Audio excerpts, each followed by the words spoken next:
Olá, muito boa tarde, tudo posso chegando para todo o Brasil. Muito bom estar na sua companhia. Vamos fazer um programa delicioso com convidados mega especiais. Não é isso, Maria? Boa tarde para você. É verdade. Boa tarde, Rafael. Boa tarde a todos aí de casa. Nós estamos sempre preparados para fazer um programa legal para vocês. E a gente sempre trata com muito carinho o telespectador, porque nós dependemos de vocês, sempre. Bom, Rafael, vamos começar falando o que vai ter hoje? Vamos lá, então. Gente, suar é um processo fisiológico vital para o bom funcionamento dos órgãos e das reações metabólicas. Porém, quando a função excede os limites, causando odores ruins, manchando as roupas, o que é uma função natural do corpo, passa então a ser fonte de constrangimento.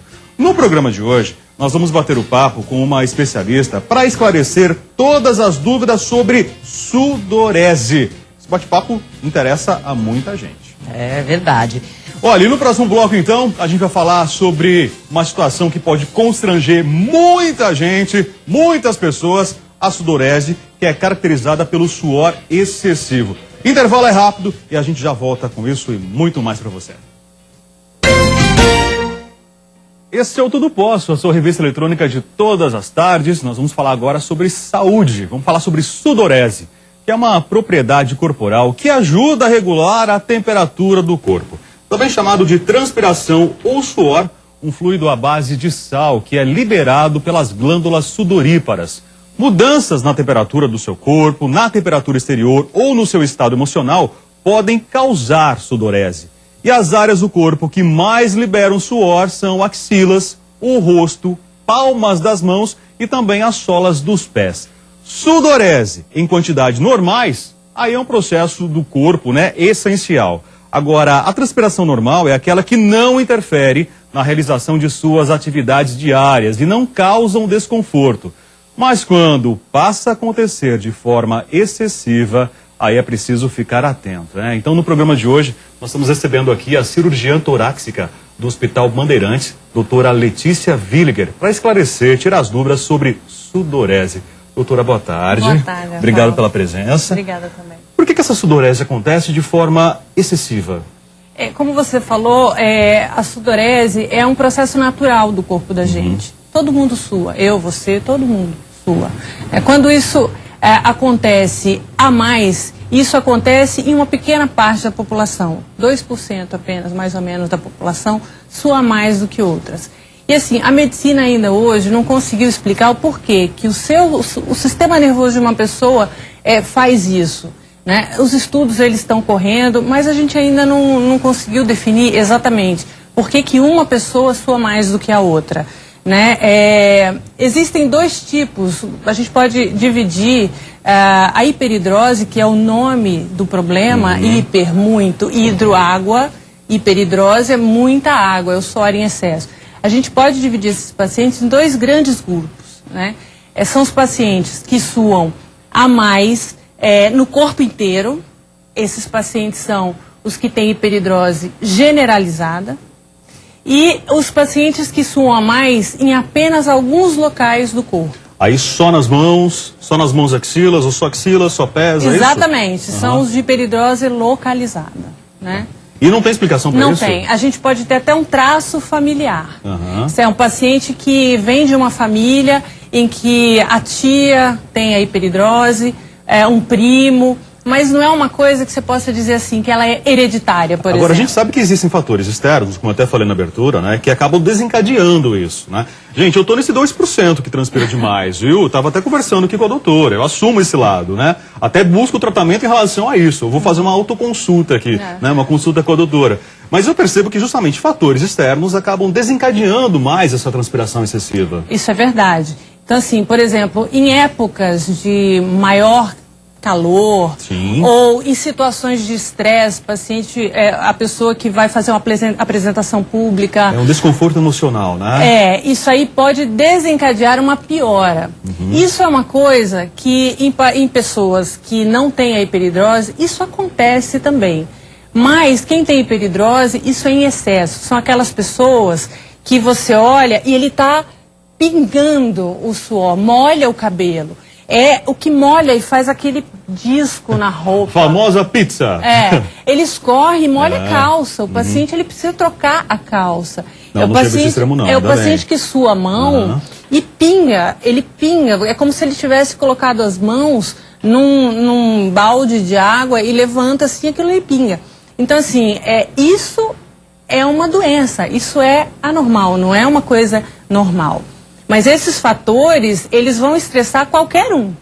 E o paciente que tem hiperidrose, esse paciente ele vai sofrer mais do que os outros, né? Eu percebo que ao longo do tempo, o comportamento do meu corpo foi mudando, né? Eu transpirava demais nos pés, agora não mais. Por que isso, doutora? Isso pode acontecer, por exemplo, em épocas da vida. Então, o paciente que tem hiperidrose, a mamãe, quando tem a criancinha, ela já percebe que essa criança, ela molha mais a mão, ela molha mais o pé. A mãe costuma falar que a criança é calorenta, não é isso? Nossa, ele sua demais. Aí, essa criança, ela é um pouco a mais do que as outras, e a mãe deixa pra lá. Ou às vezes fica preocupada, mas tudo bem. Quando chega na adolescência, em que você tem aquela mudança dos hormônios e tal, aí isso passa a ser muito mais evidente. Alguns pacientes acabam melhorando. É como se o organismo, ele amadurecesse. Se adaptasse. Se adaptasse e amadurecesse mesmo. O sistema nervoso que fica um pouco mais maduro. E aí isso pode diminuir ou não incomodar aquele indivíduo. Outros não. Outros ele aumenta e se mantém com essa hiperidrose. Esse paciente, ele é considerado doente porque ele acaba não se ajustando. É um paciente que tem um mal-estar na sociedade, ele não consegue lidar com aquilo. Ele estraga o teclado de computador, ele tem um problema de dar a mão para a pessoa com quem ele vai se cumprimentar. Então ele tem um desajuste social. Eu tinha uma colega na faculdade que ela utilizava um estojo jeans. E ela ficava o tempo todo com a mão naquele estojo jeans. E a gente percebia que as mãos dela realmente pingavam, transpirava demais, né? Aquele era um método que ela tinha para poder conter aquela água excessiva, aquele suor excessivo. São pacientes que chegam no meu consultório com uma toalha. Toalhinha, aquelas toalhinhas de rosto, de mão, vai com toalhinha de mão. Tem paciente, você não imagina, que anda com calça comprida extra na bolsa, porque o suor escorre e molha a calça comprida. Ele tem que trocar a calça, 1, 2 calças por dia, porque acaba molhando a calça, a blusa, né? Então, esse suor, ele não é um suor normal, né? Ele é Em função desses pacientes, né, que apresentam comportamentos diferentes, qual que é o limite para procurar um tratamento, doutora? Qual que é o sinal? É o incômodo da pessoa, é o desajuste que a pessoa tem. Tem paciente que aquilo não incomoda. Então, ele não vai procurar um tratamento para isso. Agora, normalmente, esses pacientes que suam a mais são pacientes tímidos, são pacientes que não conseguem se ajustar no trabalho. Eu já tive, por exemplo, dentistas que trabalham com luva e aquilo incomoda no trabalho da pessoa. Fisioterapeutas, jornalista, eu operei outro dia uma jornalista, você acredita, ela estragava 5 teclados de computador por ano. Ela enrolava o teclado naquele filme plástico de cozinha, colocava uma toalha e escorria e mesmo assim ela estragava. Então aquilo ali é um desajuste, aquilo incomoda realmente. Então qual que é o limite? O limite é o grau de incômodo e de ajuste dessa pessoa nos afazeres do dia a dia, né? Então aquilo ali, quem tem hiperidrose vai procurar a ajuda assim que descobre que existe, né? Essa ajuda. Doutora, uma vez precisando então de ajuda, né? Buscando um tratamento, o que a medicina oferece pra gente? É sempre cirurgia? Não, a gente tem algo. Aí, você lembra que eu falei para você dos grupos grandes de pacientes que a gente pode classificar? Sim, sim. Hiperidrose generalizada. Que é o corpo inteiro. É o corpo inteiro. Ou em partes específicas. Em partes específicas. Então, de acordo com essa classificação, a gente pode oferecer os tratamentos para esse paciente. Eu faço cirurgia, então o melhor tratamento que eu posso oferecer para um paciente é aquele paciente que tem hiperidrose localizada nas mãos. A cirurgia, ela se encaixa como uma luva, deixando o trocadilho de lado, né? Mas para o paciente que tem hiperidrose nas mãos. 98% desses pacientes, porque eu não posso falar 100% em medicina, né? 98% desses pacientes que têm o sudorese nas mãos, eles ficam curados desse problema. Quando a gente fala em axilas, a gente cai um pouquinho para 80% com a cirurgia. A axila é o grande desafio. A axila, a gente tem algumas opções. A gente tem a cirurgia, a gente tem a lipoaspiração de axilas. Lipoaspiração. Que é uma técnica mais ou menos nova, não é todo mundo que faz, isso é feito pelo cirurgião plástico. É uma lipoaspiração mesmo, o tratamento é local e tira a glândula como se fosse uma lipoaspiração que se faz na barriga. Sim, sim. E tem o tratamento com botox. E alguns doentes vão para o tratamento combinado. Eu tenho alguns doentes assim, em que a gente operou e aí sobra um pouquinho ainda, ou na parte superior da axila, e que aí você combina com o botox. Então isso é interessante. E tem alguns lugares em que é localizado, mas não tem indicação cirúrgica. Por exemplo, no caso do seu pé, você falou que tinha hiperidrose nos pés. A hiperidrose dos pés, ela não tem indicação cirúrgica. Nem botox resolve, acredito. Não resolve. E aí, a sorte é que muitas vezes existem algumas combinações. Mão, axila e pé, mão e pé. Então, o pé acaba entrando e dando uma resposta. Por exemplo, eu vou operar a mão, a indicação é mão. E como reflexo, em 70% dos pacientes acaba secando o pé. Aí eu brinco com os meus pacientes que ganhou de brinde, né? A cirurgia para a mão e acabou levando o pé. A minha dúvida é se de repente eu opero as mãos, ou opero as axilas e vai compensar em outra parte do corpo. Quer dizer, aquela água, eu já tenho excesso no corpo, ela precisa extravasar de alguma forma. Exatamente, isso acontece. Isso é uma questão muito importante e que precisa ficar muito claro para os pacientes. Você falou muito bem no começo, o suor é uma necessidade do nosso corpo. Ele serve para a gente regular a temperatura principalmente. Então, quando a gente está com frio, a gente treme e esquenta. Quando a gente está com calor, a gente sua, bate um ventinho e a gente refresca. Então, é preciso suar. Por isso que a gente não pode operar a hiperidrose generalizada. Eu vou operar o quê? O corpo inteiro? Não pode. A testa, como resolver as costas? Então, aí, quando a gente opera a mão, eu vou lá e desligo o caminho, eu fecho aquele caminho que manda suar na mão. Só que a ordem de suar já nasceu no cérebro. E ela vem e não consegue passar para essa região. Ela segue o caminho. E aí ela pode aparecer em algum outro lugar. Nós estamos falando de 40% dos pacientes que acabam percebendo o aumento do suor em alguma outra área. E aí entra de novo os estudos. A gente não tem como prever qual paciente vai perceber isso ou não e aonde vai aparecer esse suor.